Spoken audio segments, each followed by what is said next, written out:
días a todos y bienvenidos a una nueva entrega de La Hora Porcina.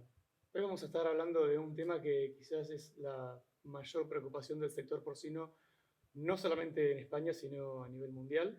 Estoy hablando de la peste porcina africana y para ello hoy tenemos un programa especial y se podría decir que es un regalo para ustedes. Tenemos a una de las autoridades máximas en todo el planeta para hablar de este tema. Estoy Muchi- hablando del profesor José Manuel Sánchez Vizcaíno. ¿Cómo le va, profesor? Muy bien, encantado de estar con vosotros y muchísimas gracias por la invitación No, no, al para contrario. compartir con todas las personas que os siguen, que son muchas, por cierto. Un saludo a todas y mi cariño. El agradecimiento es nuestro, profesor, por el tiempo que nos concede. Y bueno, normalmente el profesor está disertando delante de 500, 800 o 1000 personas y yo tengo el privilegio de tenerlo sentado al lado para mí solo. Así que Y no me tienes encadenado. agradecido personalmente, además de parte de la firma. Y encima de todo no me tiene encadenado, ¿eh? Que conste que estoy en libertad. Si me deja un minutito, el profesor se licenció y doctoró en la Facultad de Veterinaria de la Universidad Complutense de Madrid, realizando estudios de posgrado en la Universidad de Cornell en Nueva York. Desde el año 2002 es catedrático de Sanidad Animal de la Universidad Complutense de Madrid, realizando su labor docente e investigadora en el Departamento de Sanidad Animal, así como director del Laboratorio de Referencia de la Organización Mundial de la Sanidad Animal para peste porcina africana y peste equina africana. Sus aportes científicos han contribuido al control y erradicación de varias enfermedades animales en 4 continentes, entre ellas la peste porcina africana, la peste equina y la peste porcina clásica. Y le tengo que pedir perdón por haber resumido su currículum en esto, pero si yo tuviese que nombrar todos sus logros y las cosas que ha hecho en su vida, posiblemente hasta las 6 de la tarde. Así que disculpa por haberlo resumido tanto. No, está bien, está muy bien, no hay problema. Muchas gracias. Profesor, la peste porcina africana fue documentada por primera vez en Kenia en 1921. Sí. Eso es hace más de 100 años, hace más de un siglo, literalmente. ¿Por qué todavía no tenemos una vacuna? Pues, es una buena pregunta. Como para romper el hielo, ¿no? Sí, la verdad es que es cierto, desde el 1921, incluso allí ya los primeros colegas que lo describió Montgomery, intentaron hacer una vacuna.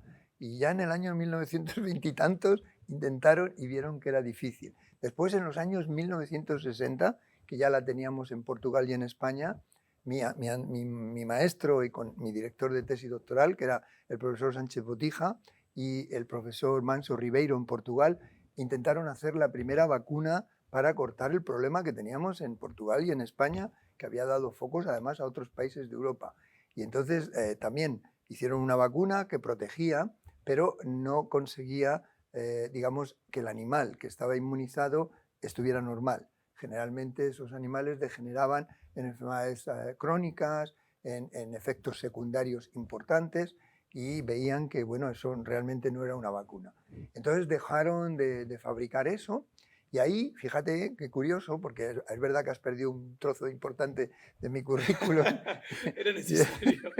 Y es que yo vuelvo en el 78 y me contratan, precisamente yo no pensaba volver, pero al final me contrata el profesor Sánchez Botija, que era con el que había hecho la tesis doctoral, y entonces me lleva a embajadores, que era donde él estaba de director del departamento de virología, que era entonces el departamento de virología más importante de España, mucho más que los de humana, y realmente él planteaba que teníamos que erradicar africana por encima de todo en nuestro país, porque querían antes o después entrar en la Unión Europea, de hecho nos tomó un tiempo entrar en la Unión Europea, y que teníamos que erradicar, y entonces que había que investigar más en la vacuna y más en métodos de diagnóstico.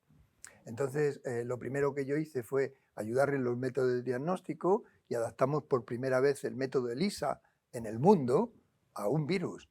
Lo adaptamos en africana. El primer virus en el que se aplicó el ELISA fue en peste porcina africana.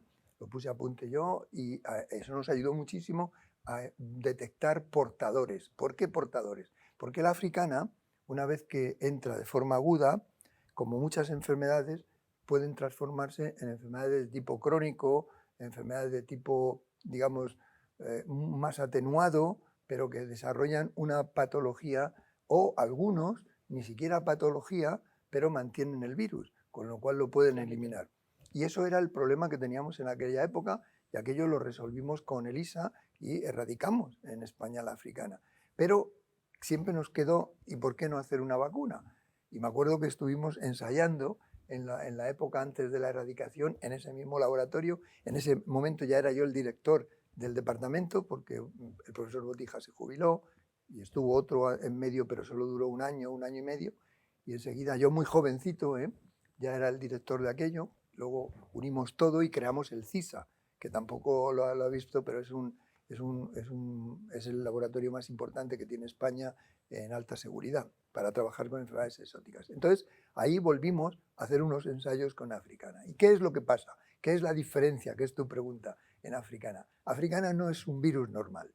No es normal. Yo tampoco, pero el virus de Africana tampoco es normal. ¿Por qué no es normal? Por varias cosas. Fíjate, te voy a dar 3 datos.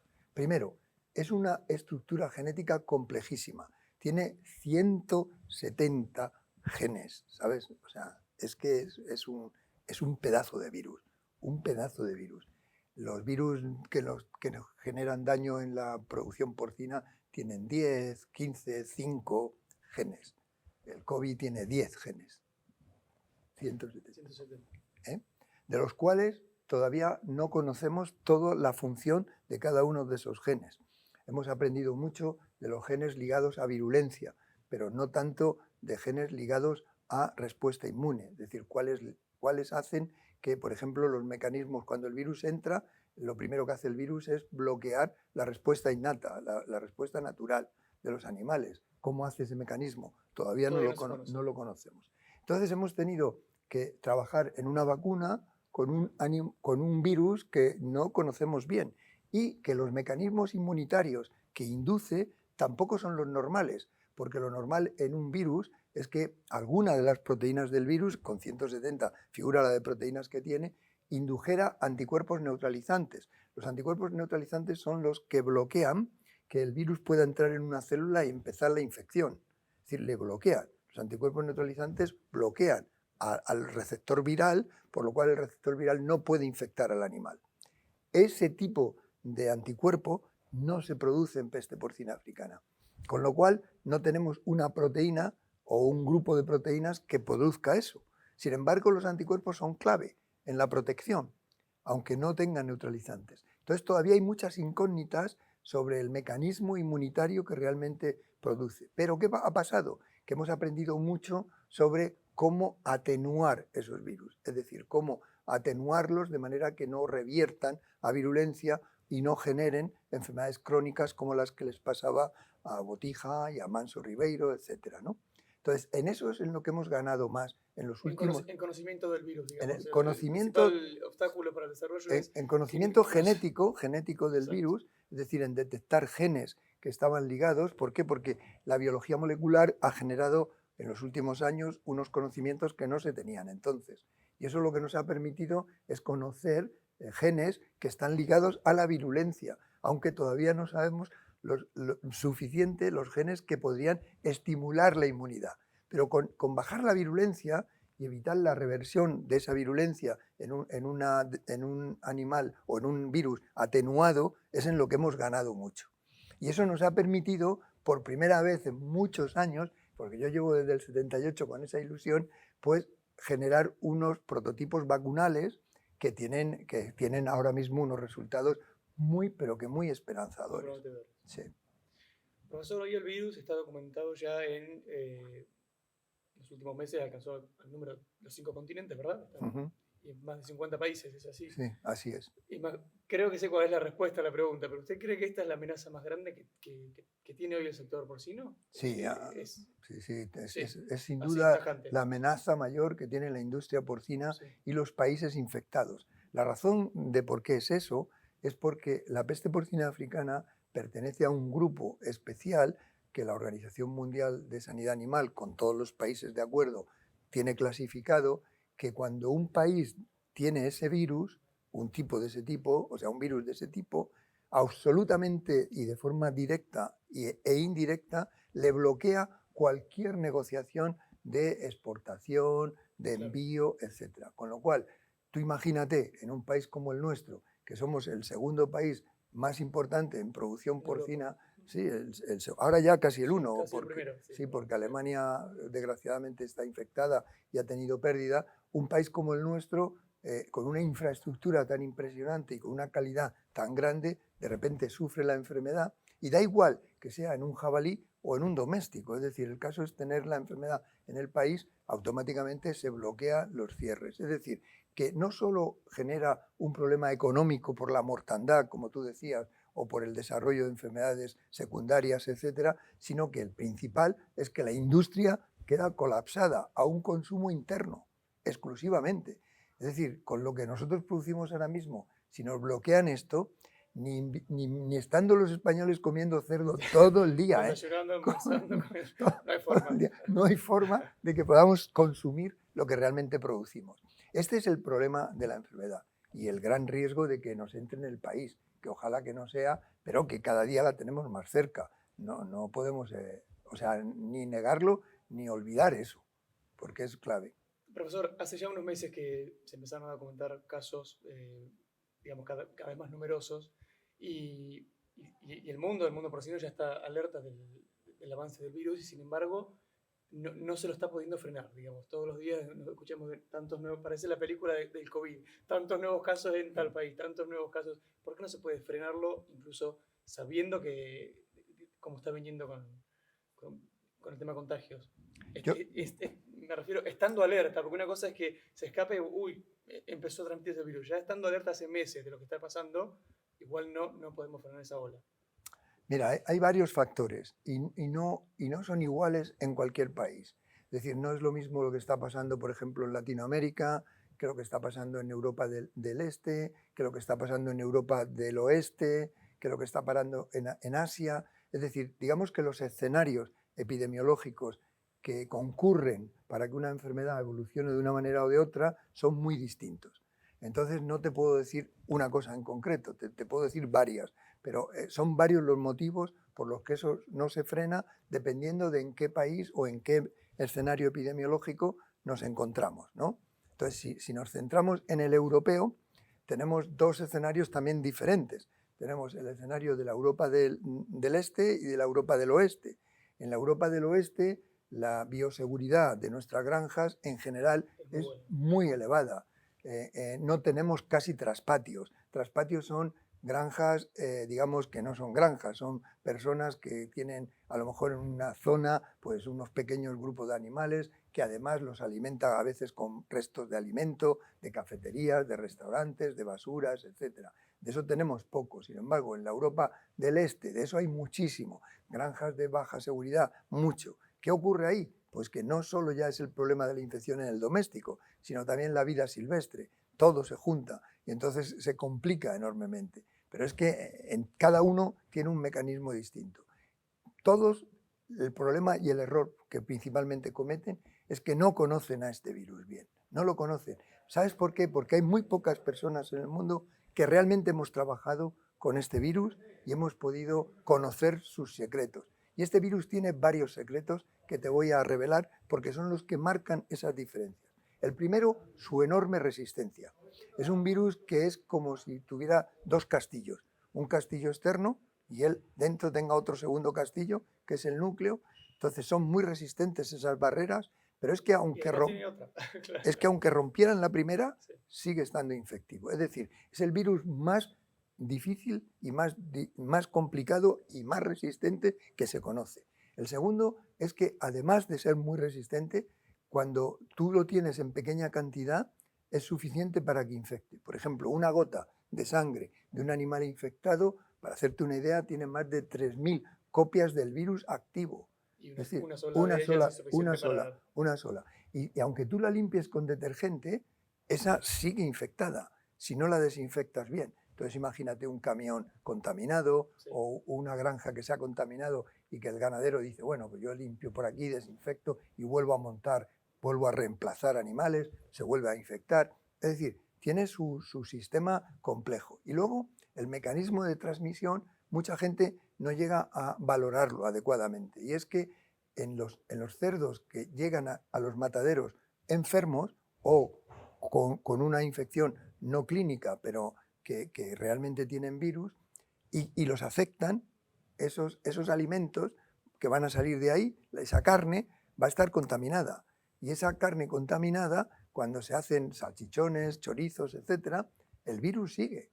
Y esos chorizos y salchichones salen a comerse, y si eso se come y luego los residuos antes o después acaban por las basuras cerca de un jabalí o de un cerdo, se va a infectar. Con lo cual, ahora mismo hay mucho virus circulando de alimentos que o bien van en barcos o bien van sobre todo en barcos de carga, que al final pueden acabar en basuras, y no todas las basuras externas están bien tratadas. Claro. Y este es el problema. Y entonces, además, hay muchos países que tienen traspatios. Por eso te digo que no puedo decirte una receta única. Sí, depende en qué parte del globo. Depende de muchas cosas. Por ejemplo, aquí en España, aparte de ese riesgo universal que tenemos ahora todos, de que nos entre por alimentos y que antes o después esas basuras lleguen a un jabalí, pues son muy elevadas. Son menos elevadas en traspatios porque tenemos menos traspatios nosotros, muy poquito.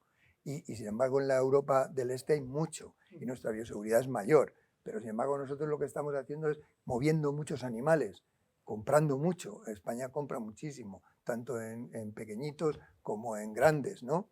Entonces, pues esos camiones que traen a veces pasan países contaminados, o a lo mejor han hecho un servicio antes en un país contaminado y no ha desinfectado adecuadamente, con lo cual ese es un factor de riesgo también adicional que tenemos. Es decir, cada región del mundo tiene su problema, y por eso no se puede hacer una receta única. Y por eso cuando entra en un país los pilla un poco despistados porque no saben los mecanismos que en su infraestructura van a jugar mejor. Y por eso es por lo que se frena. La receta única, profesor, sería la vacuna, ¿no? Es una cosa... Volviendo al tema. Pero tampoco te creas, porque ya te he dicho que no hay neutralización. Es decir, que no hay una proteína común en el virus que induzca ese anticuerpo clave para que podamos decir que con una proteína solo, es decir, con esa neutralización, vaya contra todos los virus. Entonces, como no tenemos eso, realmente tampoco sabemos que la inmunidad cruzada frente a variantes, porque otra de las características del virus es la enorme variabilidad que genera.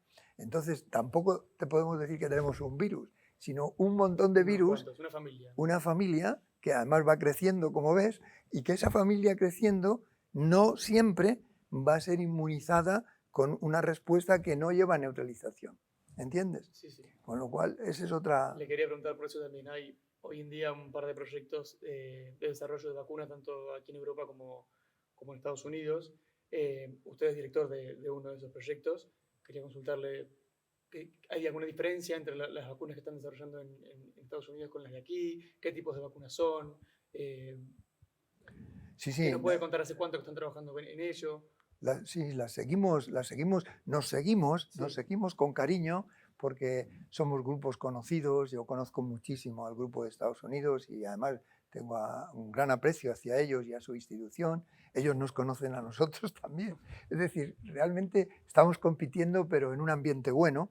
Entonces yo creo que tenemos dos filosofías, dos estrategias, digamos, que nos diferencian un poco y otra en común.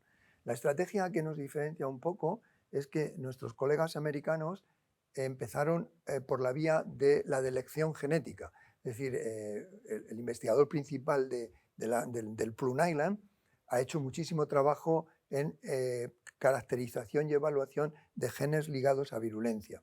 Con lo cual, también habían hecho en Europa, se había hecho en Europa eso también, pero él lo ha centrado ahí y entonces él ha decidido, yo voy a coger una cepa de alta virulencia, que en el concreto él ha cogido una de las que funcionaban en Europa, ¿no?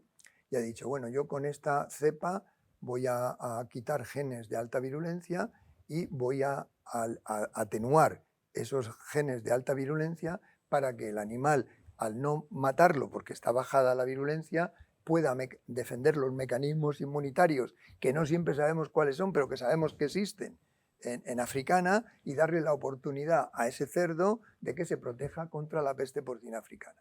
Esa ha sido la estrategia hecha por nuestros colegas de Plum. ¿Nosotros qué hemos hecho? Como somos más viejos en el caso de la africana, hemos dicho, vamos a utilizar cepas atenuadas de forma natural que sabemos que se han enfrentado a virus diferentes y han sobrevivido variando la genética de ellos, pero generando respuesta inmune frente a los que han rodeado.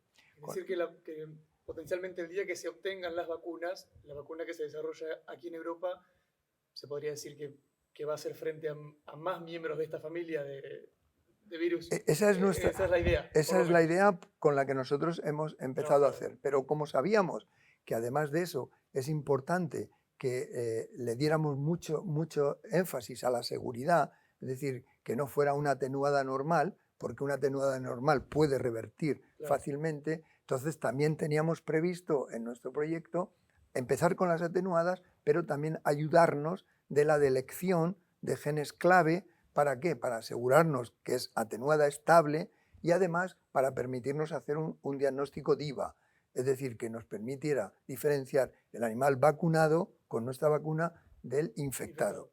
Y eso ha sido una estrategia diferente de la que han hecho nuestros colegas. Y la otra cosa que nos diferencia un poco es que ellos se han centrado fundamentalmente en porcino doméstico y nosotros, ante el problema que tenemos en Europa, que es mixto, no solo de porcino doméstico, sino de vida silvestre, nuestras vacunas son dos, es decir, una para jabalíes, que es vía oral, y por lo tanto la vía de inmunización ya marca que no pueda ser a lo mejor la misma vacuna, porque en el porcino la vacunación será por inyección, mientras que en jabalí nosotros no podemos soñar en ir al campo a vacunar, con lo cual lo hemos hecho vía oral. Entonces, claro, los mecanismos de inmunización no es lo mismo vía oral que vía intraparenteral y por lo tanto ahí también tenemos diferencias, ¿no? Pero vamos, la estrategia, como ves, es bajar la virulencia e intentar en nuestro caso dar el mayor protección cruzada, y el de ellos es que creen que solo con darle la oportunidad al sistema inmune del porcino van a tener la protección cruzada. Nosotros ya lo hemos hablado esto porque, como te digo, hay muy buena relación, ya les hemos dicho que hemos visto que eso no es así. Pero bueno, esto, como todo, pues habrá que probarlo, ¿no? Y en eso estamos. Yo creo que ellos, claro, al trabajar solo con doméstico, nosotros con doméstico y con silvestre, van un poquito más rápidos. Nosotros, es que lo del silvestre nos preocupa mucho, pero vamos a terminar más o menos a la vez, más o menos. Un año arriba. Eso le iba a preguntar. Le voy a proponer que sea valiente y se anime a estimarme una fecha de lanzamiento, digamos, de alguna de las vacunas. Eso realmente no es valentía. Después lo cortamos en la entrevista. Más que valentía, eso es un poco de intuición, más que valentía, ¿no? Yo intuyo que ellos van a tener la de doméstico un poquito antes que nosotros, porque empezaron antes y nosotros es que las llevamos en paralelo, con lo cual yo calculo que vamos a llevar una diferencia entre ellos y nosotros como mucho de un año, tampoco más. Y luego nosotros estamos haciendo mucho estudio de protección cruzada para diferentes escenarios epidemiológicos. Es decir, no hemos pensado en principio, que a lo mejor la vacuna universal no existe, pero queremos comprobar si es verdad que no existe y podemos mejorarla, o realmente sí que podría existir partiendo de un solo agente infeccioso, ¿sabes? Entonces, esa es una diferenciación también que tenemos con ellos y que eso nos hace a nosotros ir un poquito más lentos. En cualquier caso, lo que sí que creo es que va a haber una vacuna, seguro, de africana, seguro. Que probablemente la primera que salga sean la de nuestros colegas americanos, creo que también, porque ellos van a sacar solo doméstico y bueno, han avanzado solo en eso. Nosotros vamos a sacar la doble, doméstico y silvestre, porque tenemos el doble problema, pero no solo en Europa, en Asia también lo tienen, aunque no se han dado cuenta todavía. Está el problema que tienen en el doméstico, que todavía no se han dado cuenta que el jabalí les está generando el problema, pero se darán cuenta y entonces nosotros vamos a tardar un poco más. Yo calculo, si todos los resultados siguen como hasta ahora, que son realmente buenos, o sea, estamos muy esperanzados, que para el 24 tengamos ya el bote en manos de la empresa que realmente va a hacer la vacuna. Nosotros, como investigadores, que por cierto ellos colaboran con nosotros en esta investigación, lo que hacemos es poner el prototipo en un bote y darlo a ellos para que ya hagan la amplificación, el sistema industrial, etcétera, etcétera. Ese bote que vamos a dar lleva tantos experimentos digamos, hechos antes, que permitirán a ellos tener que hacer menos ensayos biológicos ya con la propia vacuna, con lo cual podríamos tener la vacuna en el mercado más rápidamente. Profesor, muchísimas gracias. Gracias a vosotros siempre, encantado de hablar con vuestros... ¿Cuántos observadores tenéis? Muchos, ¿no? Porque este mundo es grande, así que un abrazo para todos vosotros y muchas gracias a vosotros por permitirme estar contando. Muchísimas gracias. Será hasta la próxima y espero que hayan aprovechado y disfrutado de la entrevista tanto como lo hice yo. Hasta luego.